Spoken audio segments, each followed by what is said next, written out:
Yeah. My bando make a wish, my bando rise from 36, my bando for me lit, my bando for me this, my bando jumping jacks, so my niggas just relax, got some flow that taking three, gon' put this bando on the map, my bando make a wish, my bando rise from 36, my bando make a wish, my bando rise from 36, my bando make a wish, my bando rise from 36, my bando for me that, my bando for me this, 217, we ain't close no hoes in here, just open here, no pop, no pills, don't drink no lean, but you can smoke some Joe here, choppers keep my niggas safe. What up, though? OG Kenny, O_G_Kenny at Retired from the Streets TV. Welcome back to another installment of Retired from the Streets TV. It's cold out here in the day. It's real cold out here. I done had to pull the Shirley back out, you feel me? Pulling up to my daughter's school. So, listen, I remember being at Macomb in the winter of 99 and having a conversation with my bro about his kids, man. And you know how they be having that meme now? They be like, F them kids. This was the first dude I ever heard in my life actually say that about his real offspring, his kids that came from his loin. Like, I could never say that about my kid. It was, listen, we on the yard and we having this conversation because for weeks, this dude going back and forth with this girl he done had these kids with who he don't really know. A situation occurred where he needed to go ahead and lay low for a minute because he was running from the law. And he laying up with this chick, paying her bills, you know what I'm saying, making sure she's straight, and buying some of her bridge card from her and all this other stuff. So she's straight. She in there in the situation where all she gotta do is make sure he good, make store runs and stuff, and get her little extras like that, right? Cause he looking out, cause he get money.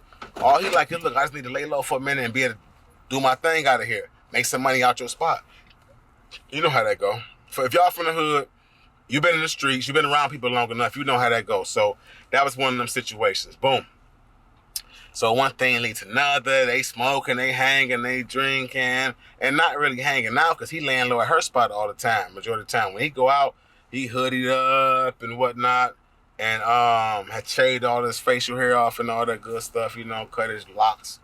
And my bro was on the low for real. So because that's how I ended up meeting him in prison in the first place, because he ended up, that run ended up being kind of short-lived, and he ended up getting caught. But in the meantime, he laying up baby girl, they get to hitting each other, right? It happens. You know, she there all the time with him, and she ain't got no dude, and he there all the time, and he on the run.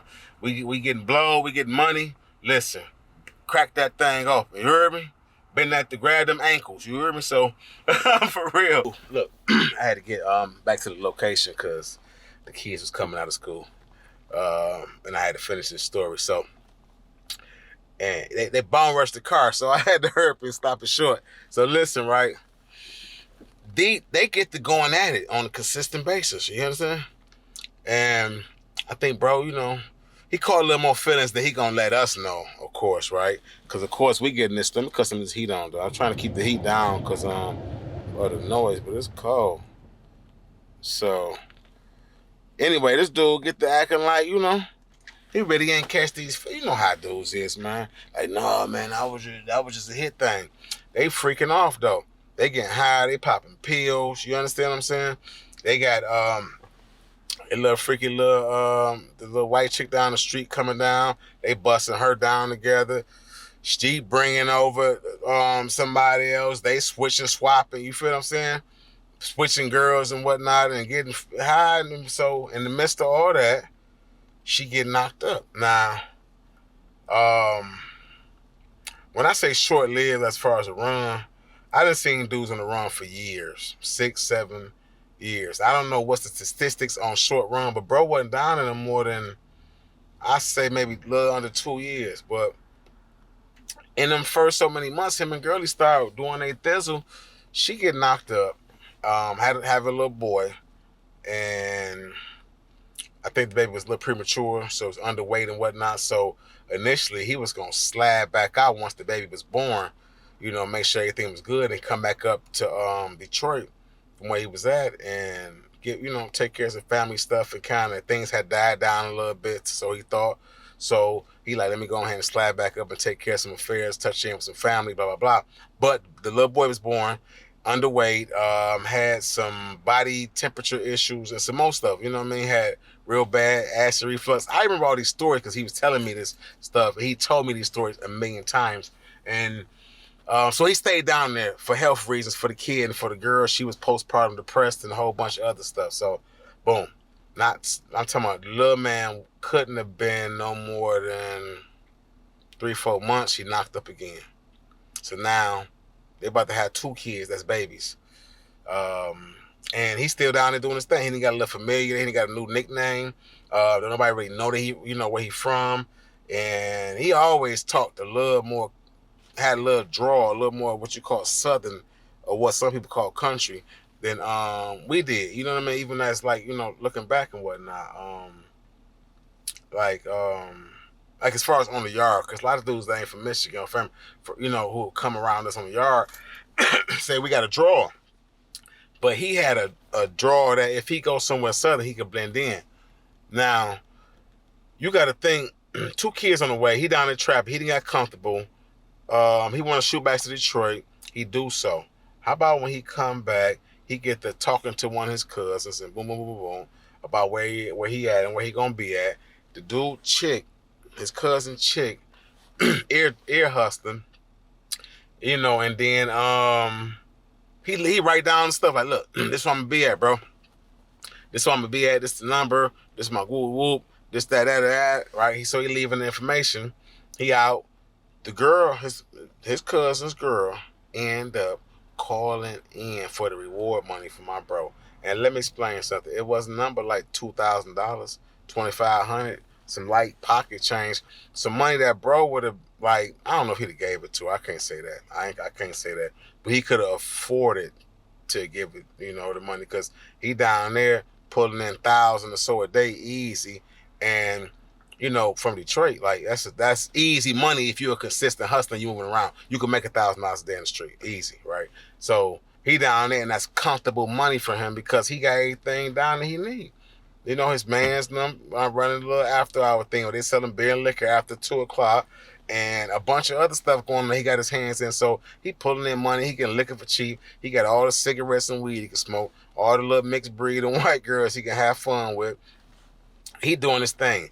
When he get back down there, it's not even a week or 2 later, here come them people knocking at his door, 4, 5 in the morning, no knock warrant, right? Kick the door in, wake him and the kid up and whatnot. It's little, at the time, I think his new baby, the little girl, was on a warming bed. So, it's a lot going on. These fragile kids in the house. Both of them got like health problems. I think the girl he's messing with, sickly or whatever, right? So, boom, he get locked up. Come up here in Michigan, get caught for the case, because what they did was end up giving bro, instead of 2nd-degree murder, they broke it down to manslaughter, right? He ended up getting, I think, 8 years. So when I run into him, he on the probably, like, he got about maybe a year and a half, 2 years to go on that 8-year bid, and I probably got like some, like, maybe, I don't know what I got, 3. We probably had around the same time. We probably had around the same amount of time. This 99, so I didn't come on in 02. So I had about 2 or 3 years later. So boom, me and him just get locked in. This particular time though, when we get cool, we vibing off like proximity, who we know, where we from, city type of vibes, right? You from over there off Finkel, I'm from over here. You know my people that's still on Strathmore. I know your cousin, little homie that's still on Coil. So it's a lot of that conversation going on. Now, the whole thing about this is, right, it's about like a karma type of situation that's interwoven into the story. Because of the fact that when we talking about him communicating with this girl and about how if I got kids, I don't care who they buy, I don't care how long I've been knowing them, I'm like, I'm pulling up for mine. I'm pulling up, I'm showing love. It's a badge of honor for me. I don't care if it was a one-night stand. You got my kid? My kid gonna know me. My kid gonna know that I did everything in my power, including going to the courts and getting a lawyer involved to take care of mine and to be in my life, so mine know. I don't want my kids out here straying. Kid on the east side, kid in Saginaw. This kid grew up and go to, college out of town. That one too, they in the same, and they bumping uglies. And siblings. So I don't need that. Not to mention, I just like the fact I love kids. You know what I mean? I love seeing that little life take on your bits of your personality and your wit and wisdom and applying and learning and growing. That's a beautiful thing. That's a blessing.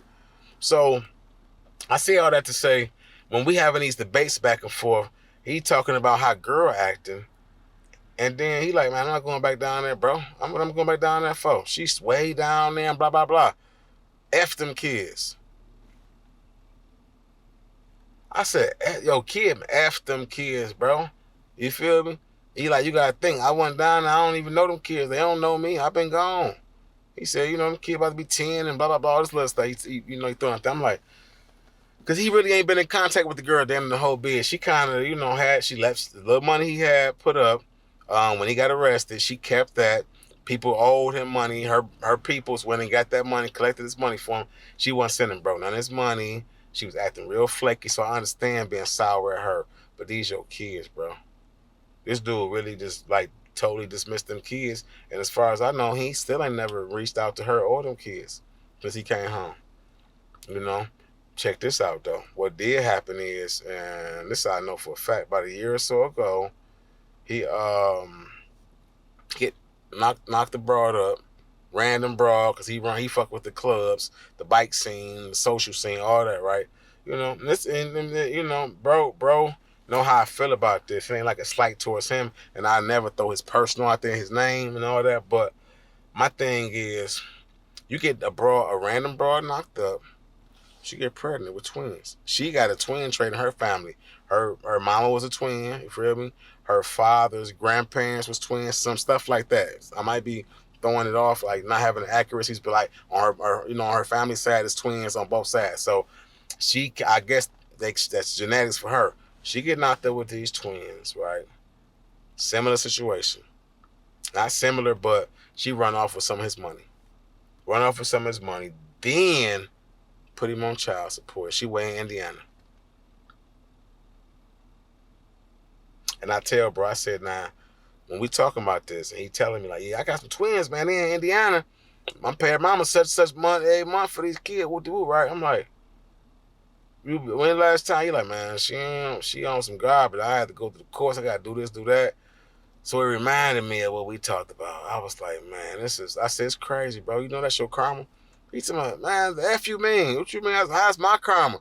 That's her karma. She the one gonna have bad luck. I took care of her. I said, no. When last time you seen your kids that's down in, whoop-de-whoop state? Like, man, I already told you about that, man. I was like, well, yeah, see? You got, look, God working mysterious ways, bro. You try to dodge two, you got a whole other two, and they taxing you. You feel me? And you can't even see him. Not to mention, girlie ran off for $15,000 of your money. And the little whip you had her ride, you feel me? That you put in her name, and she kept it because she had, they say, possession is 9/10 of the law. Kept it. Anyway, the karma. I could listen when they my man literally was like, man, F them kids, and I was telling him that story. Like, dog, I remember my man used to be talking about. He said you should do that as a story. You might as well do that as a story. You're so busy these days, you ain't dropping them like you used to, and we sick of your mess. And I'm like, I promise you, man, it's gonna be epic when I bounce back to the full every day, not in this truck push. Too much renovations going on in the house and the studio. I can set it back up, but I'm gonna have to move a lot of stuff out of that area. So I had got a leak above this in the ceiling through the roof, right above where I have my camera and stuff set up that y'all used to see with the caution in the background. So we're redoing the ceiling and the beams and some patching of the roof. So put that out there. That's why I be in the car a lot now. And then we got the kids and the dogs in the house. But I love y'all. Never lose sight of the fact that I'm working. You feel me? I'm still a handsome devil. You feel me? I'm still the most ruggedest roughneck. No, but you know what I'm saying, though. I'm still out here for y'all. I still love y'all. I'm still working hard on these community projects, this workforce development. They burnt my crib. I'm going to walk y'all through there. I got to go over there and get the boards off because I boarded it up, right? I remember the crib I showed y'all, and let's not forget what prison taught me, the video that said prison taught me the importance of property investing.